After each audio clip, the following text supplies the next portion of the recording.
4000 applications जो हैं वो रिजेक्ट हुई हैं इसी वजह से। वो फेज़ 1 में जो सिलेक्ट हुए हैं, मेरिट पे आ गए हैं, उन्हें स्कूल्स भी मिल गए हैं, लेकिन वो अब पछता रहे हैं। एरर उस वक्त तक भी चलता रह सकता है जब तक लास्ट डेट आ जाए।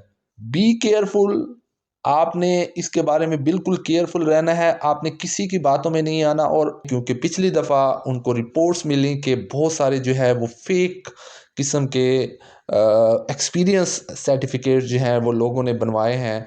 ये मैं क्यों बात कर रहा हूँ, कुछ लोगों के पास अब से 15 से 20 दिन पहले वाले पंजाब एजुकेशन फाउंडेशन की वेबसाइट पर ही मौजूद डाउनलोडेड मौजूद हैं। पहले कुछ ऐसी भी प्रॉब्लम्स हैं जिनका उन पे जिक्र ही नहीं है। यकीन करें, आपको पीएसआरपी पब्लिक स्कूल्स रीऑर्गेनाइजेशन प्रोग्राम से रिलेटेड आपके हर सवाल का जवाब इस वीडियो में मिलेगा। बहुत से लोग आपको अपनी वीडियो में अप्लाई करने का तरीका बताएंगे, प्रोसेस बताएंगे, बट ये नहीं बताएंगे आपको कि पिछली दफ़ा कितनी एप्लीकेशंस रिजेक्ट हुई और किस वजह से रिजेक्ट हुई। राउंड अबाउट 10,000 एप्लीकेशंस रिजेक्ट हुई इन तमाम बातों की वजह से, जो मैं आपको आगे चल के बताने वाला हूं। छोटी छोटी मिस्टेक्स की वजह से रिजेक्ट होती रही। उन तमाम रिजेक्ट होने वाली जो फाइल्स हैं उनमें जो भी मिस्टेक्स थी, उन्हीं के बारे में मैं आप लोगों को बताऊंगा कि आप खाम खा एक छोटी सी मिस्टेक की वजह से अपने 10,000 जो है वो वेस्ट ना कर बैठें। होल्ड ऑन, रुकिए ज़रा। यकीन करें, आपको आपके जहन में मौजूद हर सवाल का जवाब मिलेगा। बस आपने वीडियो को एंड तक देखना है, ताकि आपकी मेहनत जो आप एप्लीकेशन प्रोसेस पे करेंगे, भाग दौड़ करेंगे, पूरा प्रोसेस कंप्लीट करने के लिए पैसा लगाएंगे, वो आपकी ज़ाया ना हो जाए। अस्सलामुअलैकुम, मैं हूं मोहम्मद शहजाद और आप देख रहे हैं मेरा चैनल एक्सट्रीम नॉलेज। इससे पहले अगर आपने मेरा चैनल सब्सक्राइब नहीं किया तो सब्सक्राइब कर लीजिए, वीडियो को लाइक कर दीजिए और बेल आइकन का बटन ज़रूर प्रेस कर दीजिए, ताकि मेरी हर आने वाली न्यू एंड ट्रू इंफॉर्मेशन आप तक पहुंचती रहे। बहुत से मेरे व्यूअर्स जो रेगुलर व्यूअर्स हैं, फेज़ 2 पीएसआरपी प्रोग्राम से रिलेटेड क्वेश्चंस कर रहे थे। उनका क्वेश्चंस का जवाब भी इस वीडियो में मिल जाएगा उनको, सो स्टे कनेक्टेड। सबसे पहले तो मैं समराइज कर दूं कि इस फेज 2 में प्रोसेस क्या होगा एक्चुअली, उसके बाद मैं टॉपिक पे आता हूं। सबसे पहले आपने पेफ की तरफ से इशू किए गए टीओआरस को पढ़ना है। टर्म्स ऑफ रेफरेंसेस जो पंजाब एजुकेशन फाउंडेशन ने आपको जो है अपनी वेबसाइट के ऊपर अपलोड किए हैं, उनको आपने पढ़ना है। जैसे ही आप उनको पढ़ेंगे, आपको बहुत सारे जो प्रॉब्लम्स हैं वो वहाँ पे सॉर्ट आउट हो जाएंगी, लेकिन कुछ ऐसी भी प्रॉब्लम्स हैं जिनका उन पे जिक्र ही नहीं है, और जिक्र ना होने की वजह से फेज़ 1 में बहुत सारी एप्लीकेशंस रिजेक्ट हो गई। उसके बाद आपने करना क्या है, psrp.pepsis.edu.pk की वेबसाइट पे आपने जाना है, अपने आप को रजिस्टर करना है। अपना और अपने स्पोर्ट पार्टनर्स या इंडिविजुअल कैटेगरी है, जिस कैटेगरी से भी आप रिलेटेड हैं, अपनी पर्सनल डिटेल्स देनी है, अपनी एजुकेशनल डिटेल्स देनी है, एक्सपीरियंस ऐड करना है, स्कूल सेलेक्ट करना है, और उसके बाद स्कूल्स को प्रायोरिटी देनी है। उसके बाद सबमिट करना है, और चालान जनरेट करके बैंक में फ़ीस पे करने के बाद hard copy according to check list, जिसमें एजुकेशनल डॉक्यूमेंट्स इंक्लूडेड हैं, पुलिस करैक्टर सर्टिफिकेट, चालान, एफिडेविट, ये सब बना के पेफ को दिए गए एड्रेस, जो उन्होंने टीओआरस में ही एड्रेस मेंशन किया हुआ है, भेज देनी है। ये थी समरी प्रोसेस की। अब मसला कब आता है वो सुने। पहली बात तो ये है कि जब आप टीओ और स्टडी करें तो लेटेस्ट जो TORs हैं पंजाब एजुकेशन फाउंडेशन की वेबसाइट के ऊपर अपलोड हैं, उनको आपने स्टडी करना है। कुछ लोगों के ये मैं क्यों बात कर रहा हूँ, कुछ लोगों के पास अब से 15 से 20 दिन पहले वाले पंजाब एजुकेशन फाउंडेशन की वेबसाइट पर ही मौजूद डाउनलोडेड मौजूद हैं, पहले वाले ही मौजूद हैं। उन्हीं को देखते हुए ही वो अप्लाई करेंगे, जो कि इस जो लेटेस्ट TORs हैं उनसे काफ़ी जो है वो मुख्तलिफ है। इस वजह से भी आपके पैसे ज़ाया हो सकते हैं, आपका टाइम ज़ाया हो सकता है, आपकी एप्लीकेशन जो है वो रिजेक्ट हो सकती है। फॉर एग्ज़ाम्पल क्यों रिजेक्ट हो सकती है? फॉर एग्ज़ाम्पल मैं एक छोटी सी आपको एग्ज़ाम्पल देता हूँ कि जो पहले अपलोड थे उसके बाद उन्होंने चेंजेस किए और अब जो लेटेस्ट अपलोड किए हैं, पहले वाले में 5 इयर्स जो हैं वो इंडिविजुअल कैटेगरी के लिए एक्सपीरियंस रिक्वायर था। लोगों के पास जिनके पास वो अपलोडेड हैं पहले से, वो तो यही समझेंगे कि 5 ईयर का ये जो है वो एक्सपीरियंस मांगा जा रहा है, तो वही इंक्लूड होगा। लेकिन लेटेस्ट में जो है वो 7 ईयर है, तो 7 ईयर को ही देखेंगे वो। और जैसे ही एप्लीकेशन उनके पास पहुंचेगी, चाहे आपने फ़ीस भी सबमिट की हुई है, चाहे आपने पूरी मुकम्मल फ़ाइल है आप लोगों की, जो उनके पास कोई भी ऑब्जेक्शन नहीं है, मेरिट पे आ रहे हैं, लेकिन वो रिजेक्ट हो जानी है। तो आपने करना क्या है, आपने लेटेस्ट जो आपने मौजूद हैं TORs, उनको आपने जो है वो स्टडी करना है। और भी चेंजेस हैं, ये ना हो पहले वाली TORs के अकॉर्डिंग अप्लाई करते रहें और एप्लीकेशन रिजेक्ट हो जाए और आपका पैसा जो है वो वेस्ट हो जाए। सेकेंडली, जब आप ऑनलाइन रजिस्ट्रेशन करने लगें तो डिसाइड कर लें कि पहले आपने इंडिविजुअल कैटेगरी को सिलेक्ट करना है, आपने यंग एंटरप्रेन्योर को के साथ जाना चाह रहे हैं, या आप as a private school owner जाना चाह रहे हैं। डिसाइड करके उसके बाद आपने उस ऑप्शन पे क्लिक करना है, जो कि रजिस्ट्रेशन के वक्त ही आपसे उसी वक्त वो पूछ लेगा कि आप किस जो है कैटेगरी के साथ अप्लाई करना चाहते हैं। मैं बता क्यों रहा हूँ ये, उसके बाद अगर आपने बाद में भी चेंज हो जाएगी, लेकिन एरर आता रहेगा। एरर उस वक्त तक भी चलता रह सकता है जब तक लास्ट डेट आ जाए। तो आप शुरू से ही ये डिसाइड करके अगर करेंगे अप्लाई कि आप किस कैटेगरी के साथ जाना चाह रहे हैं, तो आपका जो है वो प्रोसेस जो है वो आसानी से कंप्लीट हो सकता है। नेक्स्ट जो है, आपने एक्सपीरियंस आपने रजिस्टर्ड इंस्टीट्यूट से बनवाना है। इस दफ़ा मैं आप लोगों को बता रहा हूँ कि इस दफ़ा Punjab education foundation is conscious, बहुत ज़्यादा कॉन्शियस है इस बारे में, क्योंकि पिछली दफ़ा उनको रिपोर्ट्स मिली कि बहुत सारे जो है वो फेक किस्म के एक्सपीरियंस सर्टिफिकेट जो हैं वो लोगों ने बनवाए हैं। तो इस दफ़ा वो सिर्फ़ और सिर्फ रजिस्टर्ड इंस्टीट्यूट्स के जो एक्सपीरियंस सर्टिफिकेट्स होंगे उन्हीं को ही देखेंगे और उन्हीं की ही वेरिफिकेशन भी उनके जो स्कूल होगा वहाँ से करवाएंगे। ठीक हो गया। जहाँ से एक्सपीरियंस सर्टिफिकेट अगर आप बनवा रहे हैं, नहीं पढ़ाया आपने, रजिस्टर्ड होना चाहिए इंस्टीट्यूट, और जहाँ से बनवा रहे हैं उनको कह भी दें कि भाई कॉल आएगी आप लोगों के पास, पिछली दफ़ा भी उन्होंने कॉल्स की हैं, कॉल आएगी आपके पास, आपने मेरा नाम याद रखना है, ये आपने बता देना है कि ये हमारे पास पढ़ाते रहे हैं, इस साल से इस डेट से इस डेट तक जो है वो पढ़ाते रहे हैं हमारे पास। तो आपने रजिस्टर्ड इंस्टीट्यूट से बनवाना है, और क्योंकि और अकॉर्डिंग टू फॉर्मेट बनवाना है जो पंजाब एजुकेशन फाउंडेशन ने आपको फॉर्मेट दे दिया है, उसी के मुताबिक ही आपने बनवाना है। आपने अपनी तरफ से कुछ भी ऐड नहीं करना उसमें एक्सपीरियंस सर्टिफिकेट में। नेक्स्ट जो है वो एक्सपीरियंस आपने अपनी लास्ट डिग्री के बाद बनवाना है। जो बोल रहे हैं ग्रेजुएशन या MSc के बाद, वो झूठ है, क्योंकि उन्होंने पोस्ट क्वालिफिकेशन एक्सपीरियंस क्लियरली अपने TORs में बोल दिया है। बी केयरफुल, आपने इसके बारे में बिल्कुल केयरफुल रहना है, आपने किसी की बातों में नहीं आना, और आपकी जो लास्ट डिग्री है, चाहे वो MPhil है, चाहे वो आपकी ग्रेजुएशन है या मास्टर डिग्री है, उसके बाद का ही आपने एक्सपीरियंस आपने बनवाना है।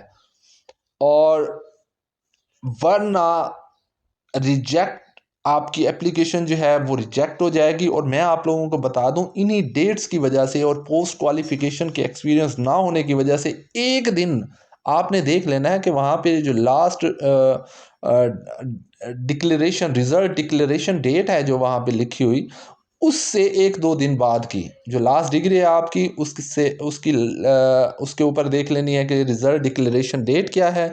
उसके एक दो दिन बाद की जो है वो आपने एक्सपीरियंस सर्टिफिकेट आपने बनवा लेना है। और अगर आपका वो इंडिविजुअल कैटेगरी पे आप अप्लाई कर रहे हैं, अगर 7 ईयर बनता है तो आप अप्लाई कर दें, अगर 3 ईयर बनता है तो आप ग्रुप में अप्लाई कर दें, एज ए ग्रुप किसी और को साथ मिला लें, BA वाले किसी पार्टनर को अपने साथ मिला लें।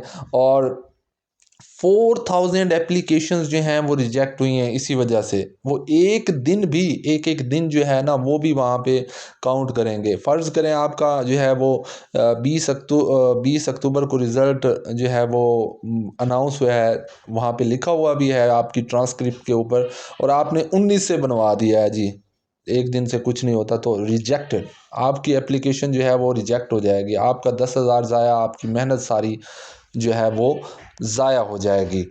अच्छा, एक और मोस्ट इम्पॉर्टेंट बात कि आपने ऑनलाइन एप्लीकेशन फिल करने के बाद उसको सबमिट नहीं करना। आपने उसका स्क्रीनशॉट लेकर उसका प्रिंट निकाल लेना है और आराम से बैठ के, सुकून से बैठ के, अकेले बैठ के आपने अपनी डिग्रीज़ जो आपकी हैं और जो आपने डेट्स ऑनलाइन फॉर्म के ऊपर लिखी थी, स्क्रीनशॉट लिया, उसका प्रिंट निकाला, उसके साथ उनको मैच कर लेना है कि क्या मैंने करेक्ट लिखी हैं, नहीं लिखी। अगर करेक्ट नहीं है तो उनको ठीक कर लें आप, क्योंकि सबमिट होने के बाद, सबमिट अगर आपने एप्लीकेशन कर दी तो आप उसको चेंज नहीं कर सकते। तो आपने सुकून से बैठकर पूरी एप्लीकेशन का डाटा ध्यान से चेक कर लेना है। और सबमिट के बाद, क्योंकि आप चेंज नहीं कर सकते, आपकी एप्लीकेशन चेंज नहीं हो सकती अगर आपने सबमिट नहीं कर दिया है तो डेट ऑफ बर्थ आपने चेक कर लेनी है। रिज़ल्ट डिक्लेरेशन डेट जो हैं वो मांगी गई हैं वहाँ पे एप्लीकेशन फॉर्म में, वो आपने तमाम की तमाम जो है अपनी डॉक्यूमेंट से देखने के बाद वो वहाँ पे चेक कर लेनी है। एक्सपीरियंस सर्टिफिकेट की डेट, जिस डेट से जिस डेट तक का बनवाया है वो अपने एप्लीकेशन में लिखा हुआ होगा, वो आपने अपने ओरिजिनल वाली और वो वाली आपने मैच कर लेनी है। यानी आपने तमाम डेट्स, पूरा डाटा जो है ना वो आपने वहाँ से चेक कर लेना है, क्योंकि बाद में वो तब्दील नहीं हो सकता। अच्छा, उसके बाद जो स्कूल्स आपने सेलेक्ट करने, पहले उन स्कूल का विज़िट कर लेना है और वहाँ पे चेक कर लेना है कि उस बिल्डिंग की कंडीशन क्या है, उसका एरिया कितना है उस स्कूल का, और वहाँ पे फर्नीचर क्या है, वॉशरूम्स के बारे में और स्टूडेंट स्ट्रेंथ के बारे में, वहाँ पे कौन कौन से रजिस्टर्स ऑलरेडी अवेलेबल हैं, और जो इसके अलावा जो सोलर जो प्लेट्स हैं वहाँ पे, वो बहुत सारे जो गवर्नमेंट प्राइमरी स्कूल्स हैं उनको गवर्नमेंट ने दिए हुए थे, वो भी वहाँ पे मौजूद हैं। यानी सारी चीज़ें जो है ना वो सबसे पहले आपने वहाँ पे चेक कर लेनी है, पहले ही जिन स्कूल्स पे भी आप अप्लाई कर लें। फ़र्ज़ करें आप 7 स्कूलों पे आपने अप्लाई करना है, सोचा हुआ है आपने, उन 7 का आप विज़िट कर लें और मार्क वहाँ पे जाके करीब थोड़े से कुछ तो करीब होंगे, उनके टीचर्स को आप जानते भी होंगे और उनसे आपने पूछ लेना है स्टूडेंट स्ट्रेंथ, ये वो सारा कुछ। और एरिया भी देख लेना है कि स्कूल का कितना एरिया है, वहाँ ये भी देख लेना है कि वो साथ में आबादी है या नहीं है। उसके बाद जो है वो आपने बिल्डिंग की कंडीशन देख लेनी है, ताकि बाद में आपको कम खर्चा जो है वो करना पड़े उसको रिन्यू करवाने में और उसकी जो है वो पॉलिश करवाने में, रंग रोगन करवाने में, फर्नीचर ख़रीदना ना पड़ जाए। तो ये सारा कुछ आपने जो है वो आपने पहले ही जो है वो देख लेना है। उसके बाद आपने जो है ना जो टॉप प्रायोरिटी पे हो उसको नंबर 1 दे देना है, जो कम हो, स्टूडेंट स्ट्रेंथ कम है, बिल्डिंग ख़राब है, उसको सेकंड में, फिर उससे ख़राब, इस तरह से आपने प्रायोरिटी देते जाना है स्कूल्स को। क्योंकि ये मैं इसलिए भी बता रहा हूँ कि एक तो एक्सपीरियंस है और दूसरा ये है कि लोग अब फेज़ 1 में जो सिलेक्ट हुए हैं, मेरिट पे आ गए हैं, उन्हें स्कूल्स भी मिल गए हैं, लेकिन वो अब पछता रहे हैं। उन्होंने प्रायोरिटी जो है वो बगैर सोचे समझे जो है उस वक्त प्रायोरिटी दे दी, उनका मेरिट बन गया फर्स्ट, उनको स्कूल दे दिया गया वो जिसकी स्ट्रेंथ भी ज़्यादा नहीं है, बिल्डिंग कंडीशन भी ज़्यादा ठीक नहीं है, और जो तीसरे नंबर पे जो स्कूल किसी और को, उनको मेरिट में भी कम थे वो बंदे, और उनको जो स्कूल मिला है उनकी बिल्डिंग कंडीशन भी ज़बरदस्त है, स्टूडेंट स्ट्रेंथ भी ज़बरदस्त है। तो बगैर सोचे समझे आपने जो है ना वो आपने प्रायोरिटी नहीं देनी, आपने सोच समझ के स्टूडेंट स्ट्रेंथ के मुताबिक। अब वो पछता रहे हैं कि हम लोगों से गलती हो गई, हम मेरिट पे भी थे फिर भी हमें स्कूल ये वाला मिला है। तो बाद में पछतावा ना हो, तो इसीलिए आपने पहले ही जो है वो आपने विज़िट कर लेना है स्कूलों का, और उसके बाद बैठ के उसको प्रायोरिटी देनी है। प्रायोरिटी आप चेंज कर सकते हैं क्योंकि अभी तक आपने सबमिट नहीं किया। मैंने आप लोगों को पहले बताया है कि अभी आपने सबमिट नहीं करना जब तक कि आपका सारा जो है प्रोसेस कंप्लीट ना हो जाए।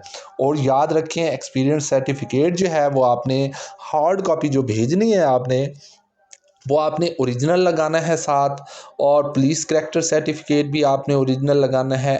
एफिडेविट जो आप बनवाएंगे वो भी आपने ओरिजिनल, ये तीनों चीज़ें आपने ओरिजिनल लगानी है, इनकी फ़ोटो कापीज़ नहीं लगानी। बहुत सारी एप्लीकेशन फ़ेज़ 1 में इस वजह से भी रिजेक्ट हुई हैं कि लोगों ने जो है एफिडेविट की फ़ोटो कापी लगाई हुई थी या पुलिस करैक्टर सर्टिफिकेट की फ़ोटो कापी लगी, ये ओरिजिनल ही लगानी है आपने साथ। ठीक हो गया। उसके बाद जब आप रीचेक ऑनलाइन डाटा कर लें, सारा आपने रीचेक कर लिया है, आपने उस कर लिया है, आपने तमाम डेट्स जो हैं वो आपने पढ़ ली हैं, तो आप क्या करेंगे, फ़ोटो कापीज़ जो है वो करवा लें, एक्सपीरियंस बनवा लें, एफिडेविट बनवा लें। रीचेक कर लिया, अभी आपने सबमिट नहीं किया, ठीक है, याद रखिएगा। उसके बाद आपने क्या करना है, एक्सपीरियंस बनवा लें, एफिडेविट बनवा लें, और उसके बाद जो है पुलिस करैक्टर सर्टिफिकेट जो है वो भी बनवा लें। एंड पर जाकर आपने फ़ीस पे करनी है, और उसको एंड पर जाकर आपने फ़ीस पे करनी है, सबसे एंड में, जब आपकी पूरी फाइल जो है वो कंप्लीट होके पड़ी हुई है, अभी आपने सबमिट भी नहीं किया हुआ, बाकी चीज़ें आपने बनवा ली हैं, यानी आपने अपनी एजुकेशनल डॉक्यूमेंट्स की फ़ोटो कापीज़ करवा ली हैं, आपने एक्सपीरियंस बनवा लिया है, एफिडेविट बनवा लिया है, आपने पुलिस करैक्टर सर्टिफिकेट बनवा लिया, आपने सारी जो है वो फ़ाइल आपकी बन के पड़ी हुई है। दो चीज़ें आपकी रह गई हैं, एक तो ये है कि वो जो आपने फ़ाइल आपने ऑनलाइन फिल की हुई है वो तो रीचेक आपने कर ली, ठीक हो गया, और आपका चालान। उसके बाद आपने ये सब सारा कुछ कंप्लीट होके पड़ा है, एंड पर जाकर आपने जो है वो फ़ीस पे करनी है, आपने सबमिट का बटन प्रेस करना है, आपको एप्लीकेशन आएगी, उसका प्रिंट निकलवा लेना है, उस हार्ड कॉपी के ऊपर उस फाइल में ऊपर लगा लेना है। देन आपने जो है वो बैंक में जाके 10,000 की आपने जो है वो फ़ीस पे करनी है, और उसको भी आपने उस फाइल के शुरू में ही ऊपर जो है वो अकॉर्डिंग टू चेक लिस्ट, आप चेक लिस्ट देख लेंगे TORs में जो है वो मौजूद है। ठीक हो गया, ये आपकी फिर उसके बाद जो है वो एप्लीकेशन कंप्लीट हो जाएगी, और उसको आपने पेफ एड्रेस पर भेज देना है, अदरवाइज़ जो है आपकी फ़ीस जो है वो वेस्ट हो जाएगी। और जो सवाल मुझसे व्यूअर्स रेगुलरली जो है वो पूछ रहे हैं कि एक बंदा एक ही कैटेगरी पर अप्लाई कर सकता है या इससे ज़्यादा कैटेगरीज़ पर भी अप्लाई कर सकता है। देखें, एक बंदा एक कैटेगरी पर अप्लाई कर सकता है, इंडिविजुअल पर जा रहे हैं तो ग्रुप में नहीं जा सकते, आप एज ए लीड भी नहीं जा सकते, सपोर्ट पार्टनर के तौर पर भी नहीं जा सकते, ना प्राइवेट ऑनर के तौर पर जा सकते हैं आप एक ग्रुप में आप एक तरह से एक ही कैटेगरी आप चूज़ कर सकते हैं। इसके अलावा वो लोग जिन्होंने फ़ेज़ 1 में स्कूल लिया था, उनका एग्रीमेंट साइन हो गया था, लेकिन उन्होंने स्कूल हैंड ओवर नहीं किया, लिया नहीं है, ठीक हो गया, उसको फंक्शनल नहीं किया, तो वो लोग भी जो है ना वो नहीं अप्लाई कर सकते इसमें, ठीक हो गया। और दूसरा, वो लोग जिन लोगों को स्कूल मिल गया है public schools reorganisation programme phase 1 में, तो वो भी दूसरे स्कूल के लिए अब इस फेज़ में भी अप्लाई करना चाहते हैं तो वो भी अप्लाई नहीं कर सकते। फ़ेज़ 1 कि वो लोग जिनको हैंडओवर हो गया है और जिन्होंने हैंडओवर नहीं किया स्कूल लेकिन एग्रीमेंट साइन हो गया था, वो लोग जो है वो इसमें अप्लाई नहीं कर सकते। आपका मेरिट, मोस्ट इम्पॉर्टेंट बात मैं आप लोगों को बताने लगा हूं कि आपका मेरिट जो है वो आप किसी से पूछने की ज़रूरत नहीं है कि मेरी ये क्वालिफ़िकेशन है, मेरा मेरिट बनेगा नहीं बनेगा। लोग ऐसे ही खामखा बोल रहे हैं कि आप 100% श्योर आपकी ये डिग्री है, ये इतना एक्सपीरियंस है आपका बन जाएगा। ये डिपेंड करता है आपके एरिया पे कि आप जिन स्कूलों पे अप्लाई कर रहे हैं उन स्कूलों पे आपके एरिया के कौन कौन से कितनी क्वालिफिकेशन कितने एक्सपीरियंस वाले लोग अप्लाई कर रहे हैं, ये उन पे डिपेंड कर रहा है। हो सकता है आपने जिन 7 स्कूलों पे अप्लाई किया है उन 7 स्कूलों और आपकी जो है एमफिल डिग्री है, उन 7 स्कूलों पे पीएचडी होल्डर्स ने अप्लाई किया हुआ और उनका 10-10 साल का एक्सपीरियंस हो और 5 ईयर का आपका एक्सपीरियंस हो, तो आपका मेरिट तो नहीं बन सकता ना। मैं एक एग्जांपल दे रहा हूँ। और ये भी हो सकता है कि आप एमफिल हैं और आपका जो है वो 5 ईयर का एक्सपीरियंस भी है आपके पास और बीएड भी है आपके पास, और बाकी जो लोग जो हैं वो एमएससी हैं सारे, तो आपको फर्स्ट प्रायोरिटी वाला स्कूल ही आपको मिलेगा, नो डाउट, इसमें कोई शक नहीं है। तो ये डिपेंड करता है आपके एरिया के आपके एप्लीकेंट्स पे, जो जिन स्कूलों पे आपने अप्लाई किया है उन स्कूलों पे किन किन लोगों ने जो है अप्लाई किया हुआ है, ये इस पे डिपेंड करता है। इसके अलावा तमाम यंग इंटरप्रेन्योर ग्रुप में जो पार्टनर्स होंगे, ये भी सवाल आ रहा है कि जो मेंबर्स हैं वो क्या पार्टनर्स हैं या नहीं है। बाकी जो यंग इंटरप्रेन्योर ग्रुप में एक तो लीडर है, उसके अलावा जो दूसरे हैं जी वो भी आपके जो है वो पार्टनर हैं। प्रॉफिट डिस्ट्रीब्यूट होगा अकॉर्डिंग टू जितना भी वो आप आपस में बैठ के जो है वो तय कर लेते हैं। हाँ, पंजाब एजुकेशन फाउंडेशन की तरफ से ऐसी कोई रिस्ट्रिक्शंस नहीं है कि इतनी परसेंटेज इसको दे, इसने लीडर लेगा इतनी, ये है। हाँ, ये है कि क्योंकि लीडर जो है वो क्योंकि एडमिनिस्ट्रेटिव जो मामलात हैं उनमें भी इन्वॉल्व रहता है, उसने डील करना है पैफ के साथ भी, तमाम मामलात जो हैं वो डील करने हैं, मॉनिटरिंग का और ऑफिसेज वगैरह का और सारा दूसरे स्कूल के मामलात भी। तो ये आप लोगों पे डिपेंड करता है कि आप लोगों को स्कूल अगर मिल जाता है तो उसे 5-10% जो है वो अगर एक्स्ट्रा जो है वो अगर उसको दे दिया जाए तो इसमें भी कोई जो है वो मज़ायका नहीं है, ऐसे हो सकता है। इसके अलावा और किसी भी किस्म का अगर आपका कोई सवाल है तो वो आप मुझसे कमेंट सेक्शन में पूछ सकते हैं, मैं उसका आपको ज़रूर रिप्लाई करूँगा। आप अपना बहुत सारा ख्याल रखिएगा, दुआओं में याद रखिएगा। अल्लाह हाफिज़।